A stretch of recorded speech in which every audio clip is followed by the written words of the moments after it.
Hello guys, welcome to my channel. My name is Miracle, Mimi for short. If this is the first time seeing my beautiful face, you are welcome. So our next video is from Officer Tantum and it says, teenage students slams school board for pushing critical race theory. Oluwa, finally a student is standing up. Finally, finally,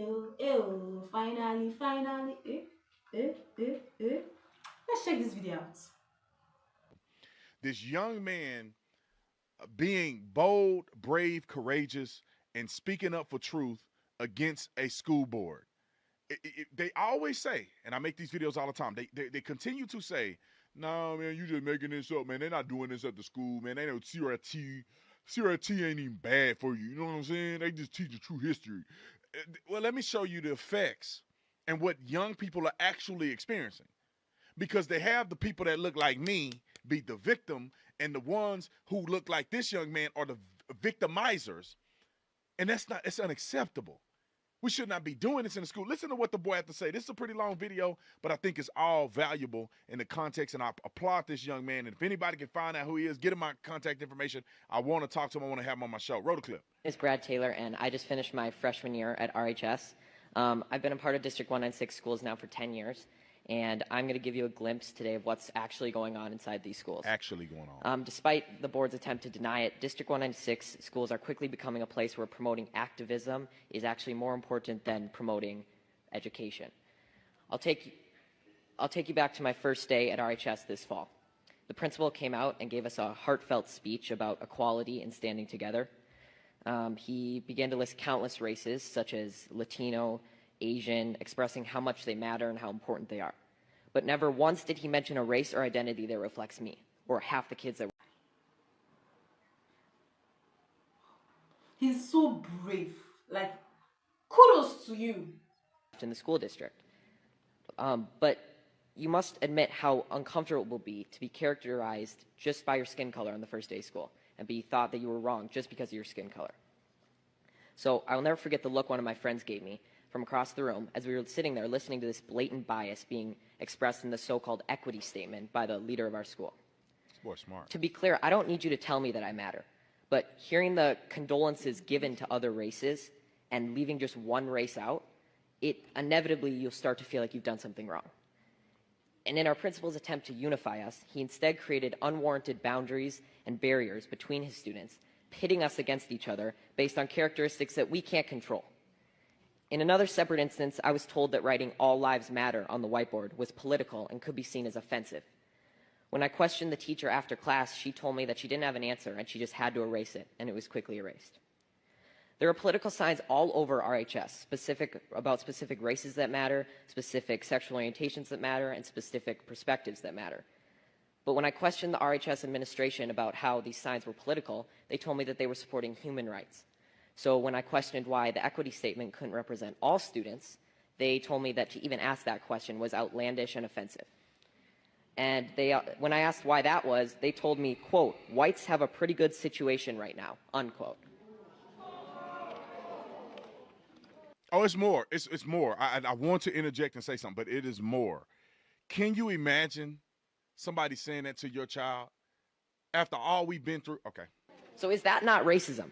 Disregarding my question merely because of the color of my skin. To be honest, after enduring a year of the people in charge telling me that I'm a racist and I'm privileged and pointing out our irreversible differences, I've never noticed race more. And it's becoming the first thing I notice when I meet someone, which has never before been the case. RHS administration confidently told me that RHS students and staff are happy with their equity statement. But from my experience in talking with other students, this is not the case. I know many kids who disagree with their teachers, but they're too scared to stand up because they're worried that their grades will be docked and their learning experience will be affected. My honors government teacher, I'm not going to say his name, but he's mentioned that Democrats care more about all people while Republicans only care about themselves. He's probably black. He's probably black. And he's also inferred to us that socialism is better than democracy. He even had a statue. He had a statue of a socialist leader in his classroom. I've been told by a lot of kids that they just stay silent and adjust their schoolwork to reflect an acceptable opinion to secure a good grade. I've been approached by multiple teachers who have told me in private that they just want to say that they agree with me and they support me standing up, but they can't say it in front of the class for fear of being disciplined by the administration in some way or losing their jobs.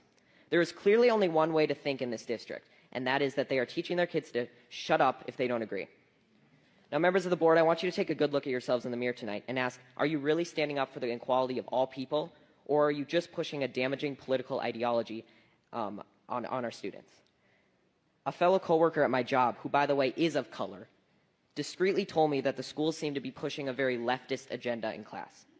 This proved that not everyone is happy with your school, and not everyone who isn't happy is white. There you go, boy. Now, due to all these instances I've mentioned and many more that I can't fit in this 5-minute speech, I have decided to leave this district and continue school on a private Christian school online. There you go, boy. I'm happy for you. I want to pay for your school. And there will be sacrifices, and I will not get to walk in the graduation ceremony or attend milestones at RHS, but I will be able to learn in an environment that is not intent on punishing me daily for my skin color and political views. Now, regardless of how you take my speech, whether you just shrug it off as malarkey or Fox News talking points, I encourage you to think about it, because someday I'm going to be a leader. I may be the president, a governor, or just a professional golfer. Yes. But I will never stop believing that everybody has value, no matter their skin color or personal beliefs. And it's a shame that you're not going to be able to say that I was an alumni of RHS in District 196. What I'm talking about. That's what I'm talking about. That's what I'm talking about. That's how you represent. I love this boy's confidence. Somebody get me this boy's name, and I want to help him pay for his school. We can pay for his private school education. I love when I see you know his parents got to be on to something. You know his parents are doing what's right. That boy said, I'm going to be somebody one day. I'm going to be the president or a professional golfer. Either way it go, y'all going to feel bad that I'm not an alumni of this school. God, I love this kid. I love this kid. I want my son one day to grow up and be just like this kid and be bold and tell the doggone truth. And it's a shame. It is a shame that we have these things like this going on in our school system. It is a shame. I understand that you want to uplift people, but you don't uplift people by tearing other people down. That's not how you do this. You don't uplift the inner city kids by tearing down white kids. You lift everybody up and everybody will rise together. That's how you uplift people. That's how you make a difference. That's how you do things better. You don't need to be making these young people have to be victims. I'm not a victim. I don't teach my son to be a victim. No, you're a victor. You're victorious in Jesus Christ. You have what we call Christ privilege, my man. You work hard, you apply yourself, and we'll see where we go from there. If you sitting on the sideline, you complaining, you ain't put in the work, you ain't put the effort in, you don't have no faith, you don't believe in yourself, don't tell me about what somebody else is doing. I'll listen to you complain if you're the first kid in the class. You study harder than every other kid in the class. You putting together the best effort that you could possibly put together, which is outdoing everybody. And they still don't give you opportunity. Come talk to me and we'll see of a better way and a strategy. But don't give me that bull crap that all them white man, all these people are discriminated against me. Get out of here with that. But I'm telling you right now, and I'm glad this young man stood up and said something. I hope this goes viral because there is an attack on young white kids in this country. These people act like white people grow up and they grew up with a debit card in their hand. Like white people don't have to go to work. They don't have to study for tests. And somehow they just put I'm white on the top of it and they get an automatic test score. Like they don't have trauma. They don't get abused. They don't come from broken families. I don't know. I guess white people don't have the struggles. That's the only way you could claim that there's white privilege if all of those things that I'm saying is true. But that's not true. White people, just like black people, just like Asian people, just like Native people, just like Mexican people, just like Europeans, whatever you want to say, Africans, just like all these people that come to America, we got one thing in common. We have 24 hours a day to do the best that we can. We got one thing in common. We have one thing in common. God has given us cards to play, and everybody don't have the same cards. But if you may have a bad hand, what you think is a bad hand. If you play your cards better than the man in front of you, you still win the game. You still win the game. The beauty is that God has given us 5 cards. Yes, that's cards. Just play your cards right. Some people have a whole deck of winning cards, and they throw the game because they're arrogant. because they don't believe in God. They don't have faith. They don't have integrity. They throw the game with all of those good cards in their hands. Some people have nothing but perceivably low value cards that were dealt to them when they begin life. Mama was on crack. Daddy wasn't there. You got molested when you were young. You got a hand of some bad cards. But you know what?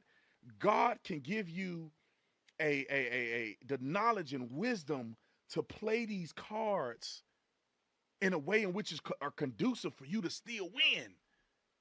You can still win with these cards, brother. Okay, I'm preaching right now. Y'all better I got my suit on and everything. I'm preaching right now. Y'all better go get the offering plate. But I want to find out who this kid is, man. I want to bless him. I really want to be a blessing. Maybe he can get one semester of his school paid for. Maybe his parents are successful and they don't need no help. But I would love to get him a backpack or something. Send him some Officer Tatum merch or something. Because we got to rally our young people when they stand up for truth. We have to rally around them. We have to support them. We have to build them up. We have to make sure that he is become what he said he want to become. He wanted to be the president one day, professional golfer. We should rally around him, just like these liberals do to these victims. Somebody looked at me sideways in the store, and I'm black and they white. Oh my God, GoFundMe, $14 million GoFundMe.